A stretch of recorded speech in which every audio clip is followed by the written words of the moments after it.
স্বাস্থ্যকর্তাদের সঙ্গে বৈঠকে স্বাস্থ্য সচিব কিভাবে স্বাস্থ্য দপ্তর চলবে তা নিয়েই আলোচনা এবং সেই রুটম্যাপ নিয়ে আলোচনা। কোন প্রকল্পের কি অবস্থা, কোথায় কি সমস্যা রয়েছে খতিয়ে দেখতেই এই বৈঠক।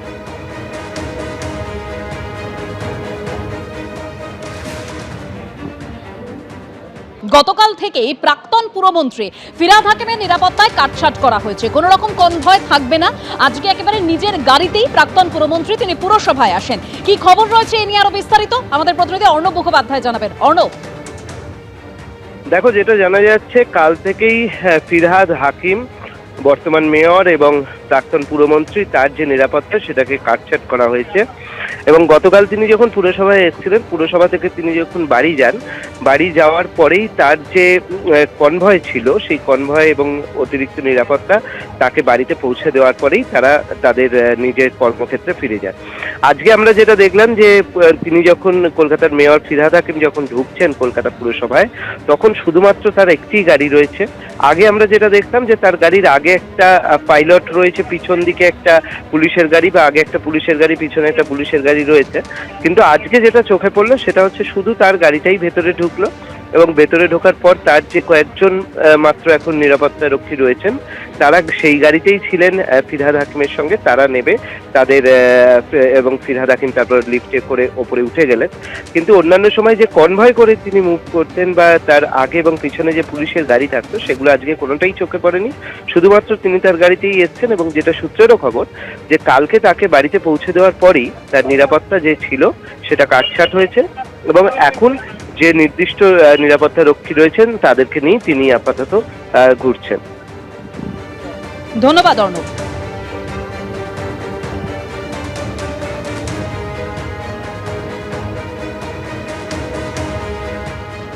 একটি নতুন সরকার শপথ নিয়েছে, একজন নতুন মুখ্যমন্ত্রী শপথ নিয়েছে।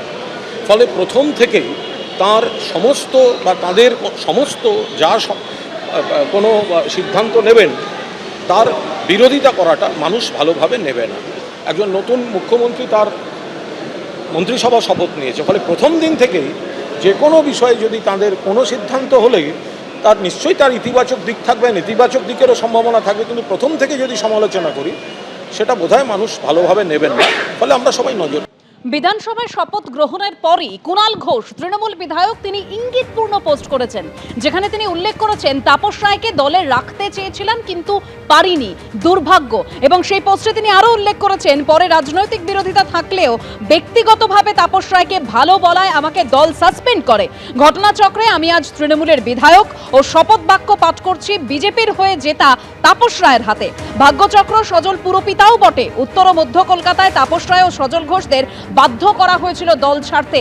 এই পোস্টের মাধ্যমে তিনি ঠিক কি বোঝাতে চেয়েছেন, ইঙ্গিতপূর্ণ পোস্ট করেছেন, আরো বিস্তারিত এই নিয়ে আমরা জানবো। আমাদের প্রতিনিধি রাজর্ষী দত্তগুপ্ত রয়েছেন আমাদের সঙ্গে। রাজর্ষী, দেখো, রাজনৈতিকভাবে অত্যন্ত ইঙ্গিতপূর্ণ এই পোস্ট, কারণ কুণাল ঘোষ এবারে বিধায়ক হয়েছেন বেলেঘাটা থেকে জিতে। তৃণমূল কংগ্রেস রাজ্যে হেরে গিয়েছে। বিরোধী আসনে কুণাল ঘোষ বিরোধী বিধায়ক হিসাবে আজকে প্রোটেম স্পিকার তাপস রায়ের কাছ থেকে শপথ নিয়েছেন এবং তার পরেই সমাজ মাধ্যমে এই পোস্ট, যেখানে কিন্তু তিনি তার দলের একাংশের দিকেই আঙুল তুলেছেন, দলের একাংশকে দায়ী করেছেন।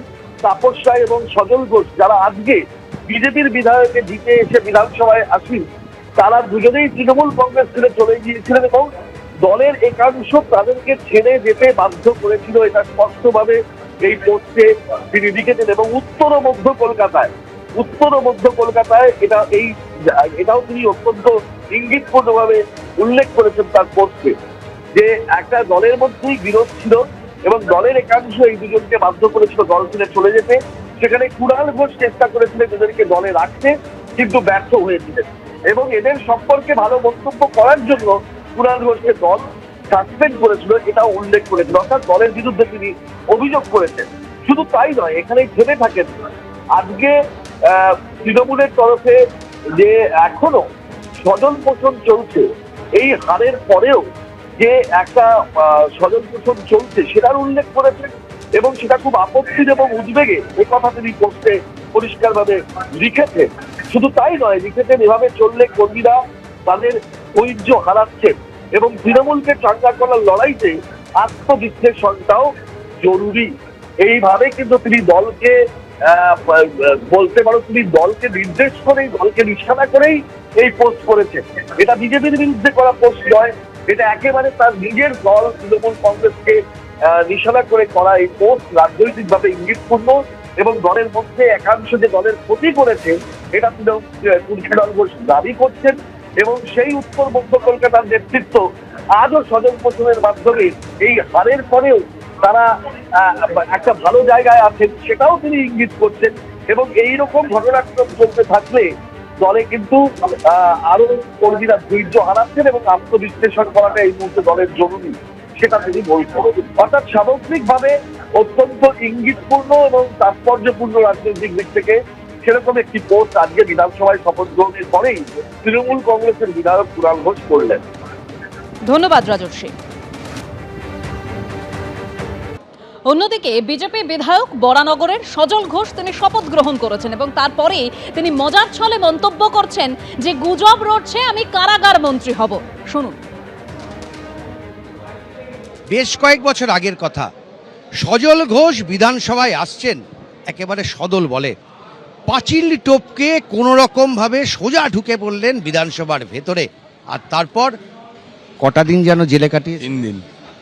হাসিম আব্দুল হালিম সাহেব তখন ছিলেন স্পিকার। 3 দিন জেল। পাঁচিল টপকে এই গেটটা দিয়ে ঢুকেছিলাম, ঢুকে এই ঘুরে এই গাড়ি বারান্দার নিচে 4টে গাড়ি দাঁড়িয়েছিল, 21টা ছেলে।